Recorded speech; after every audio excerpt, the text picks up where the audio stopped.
guys, if you find this video helpful, please like, subscribe and press the bell icon for notifications. So guys, let's do a quick review on our previous video. So any number in the form of a plus bi is a complex number z, where a is the real part and b is the imaginary part of the complex number. I is the imaginary unit and is equals to root of -1, and if we square both sides, then I square is equals to -1. So if z has both real and imaginary parts, then we can say that it is a combination of real and imaginary number. And if z has only real part, then it is pure real number. And if it has only imaginary part, then it is pure imaginary number. So now let's talk about the conjugate of a complex number z is equals to a plus bi. So if z be any complex number, then its conjugate has same real and imaginary parts but opposite sign between them. Like plus will become minus and vice versa. So there is a change in sign between the real and imaginary parts of the complex number. The symbol for conjugate is z bar and is written as z bar is equals to a minus bi. Now let's take few examples. First one is z is equals to 2 plus 3i, and we need to find its conjugate z bar. So the conjugate will have the same real and imaginary parts, but plus will become minus. So conjugate of z is 2 minus 3i. Our second example is z is equals to 3i. So here z can be written as 0 plus 3i. So conjugate will have negative sign between 0 and 3i. So our conjugate is minus 3i. So now let's find out conjugate of z is equals to 2. So again 2 can be written as z is equals to 2 plus 0i. So if we change the sign between real and imaginary part, nothing will happen. So conjugate will be the same as the complex number, that is 2. So if complex number is a real number, then its conjugate will be the same. So we can say that z is equals to conjugate of z, that is z bar, in case of pure real number. Now how we add the complex numbers. So to add the complex numbers, we just add their like terms, real with real term and imaginary with imaginary term. So now let's add z1 is equals to 2 plus 3i and z2 is equals to 3 plus i.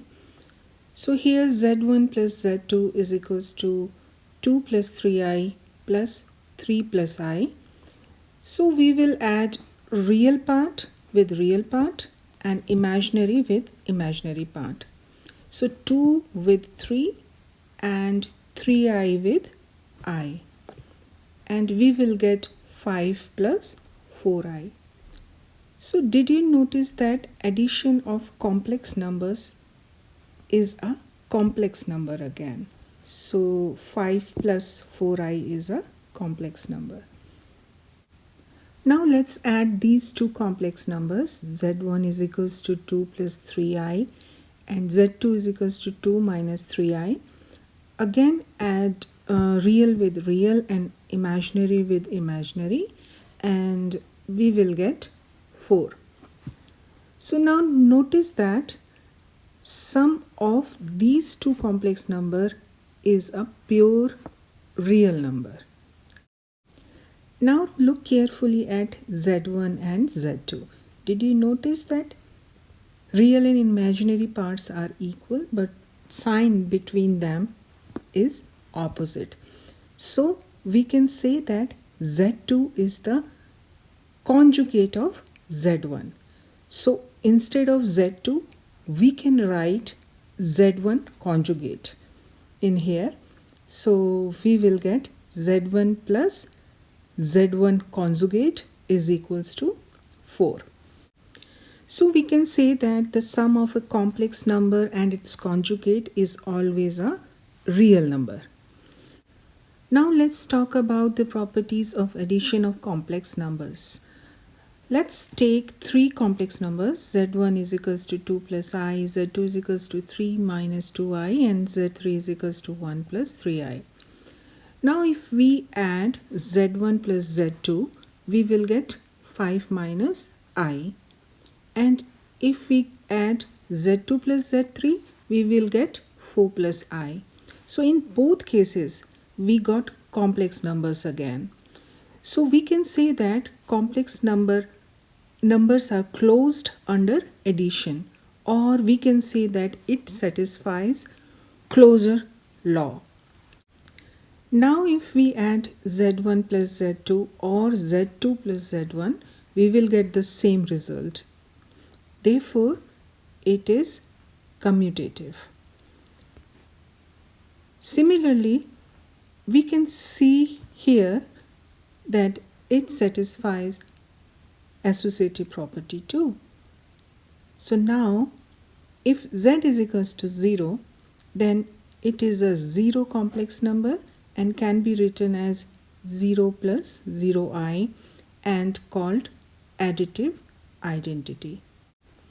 Now, if Z is equals to A plus BI, then its negative will be minus Z is equals to minus A plus I minus B. Keep the plus sign between the real and the imaginary parts.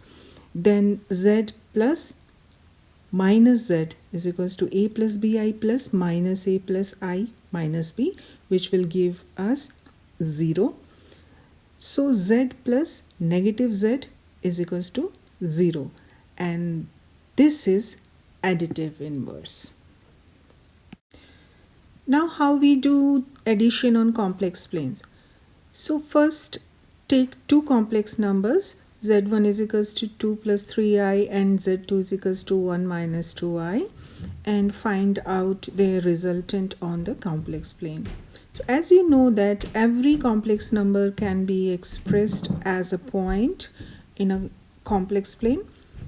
So now first let's represent complex number Z1 on the complex plane by mapping the real part 2 to the real axis and the imaginary part 3 to the imaginary axis.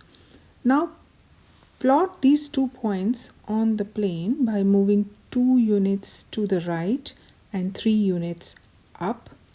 Now draw a line from the origin to this point, and this line represents our first complex number, that is Z1, and here Z1 is 2 plus 3I. Now we need to add the Z2 to this line. So for that, let's consider this point as the point of origin and move 1 unit to the right as our real part is 1, and then move 2 unit down as the imaginary part is minus 2, and join it to the point of arrow. And this line represents the Z2, that is 1 minus 2I. So now draw a line from the origin to this point of arrow to get the resultant. So the resultant line is 3 points to the right and 1 point up. So the real part of the resultant is 3 and the imaginary part is 1. So our resultant is 3 plus I. We can also check by direct adding Z1 and Z2, and we will get the same resultant, that is 3 plus I. And now for the subtraction of complex numbers, we keep the positive sign between the complex numbers and change the signs of real and imaginary parts of the complex number that is being subtracted. So let's take two numbers, z1 is equals to 3 plus 4i and z2 is equals to 2 minus 3i. Then z1 minus z2 will become z1 plus minus z2, and minus z2 is equal minus 2 plus 3i. So now we will be adding z1 and minus z2, not z1 and z2. Add real with real and imaginary with imaginary, and we will get 1 plus 7i. So now let's represent this subtraction on the complex plane. So subtraction on the complex plane is the same as addition. We just need to keep the positive sign between the complex numbers and proceed the same way as we did in our addition one. So here we will be adding z1 and minus z2, not z1 and z2. So z1 is equals to 3 plus 4i and minus z2 is equals to minus 2 plus 3i. So we will be adding z1 minus z2, not z1 and z2.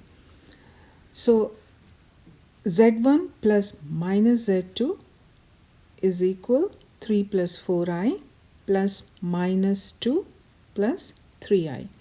And then we will just plot these complex numbers as we did in our addition one.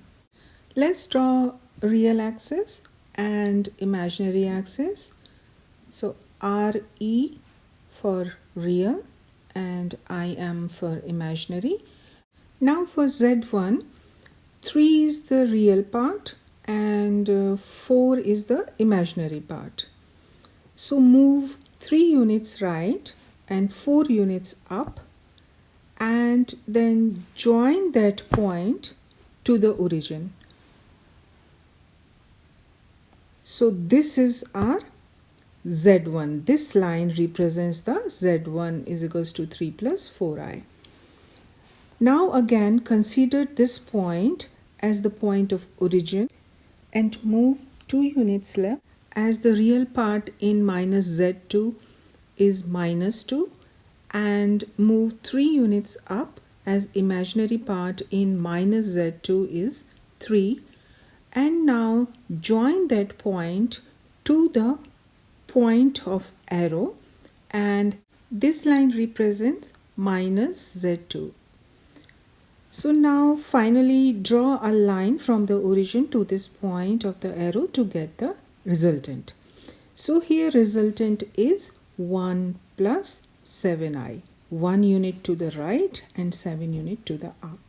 So this is how we represent addition and subtraction on a complex plane.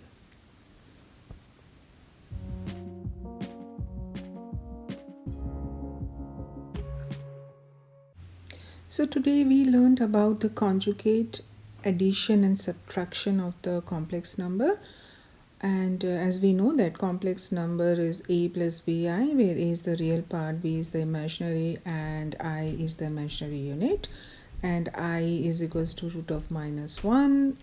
We learned that conjugate of a complex number has same real and imaginary part but opposite sign between them, and it is denoted by z bar. We also did addition of complex numbers where we just added real part with real part and imaginary part with imaginary part. We also learned that complex numbers are closed under addition and they are commutative, they are associative. When z is equals to 0, then it is called additive identity, and when z plus minus z is equals to 0, then it is additive inverse.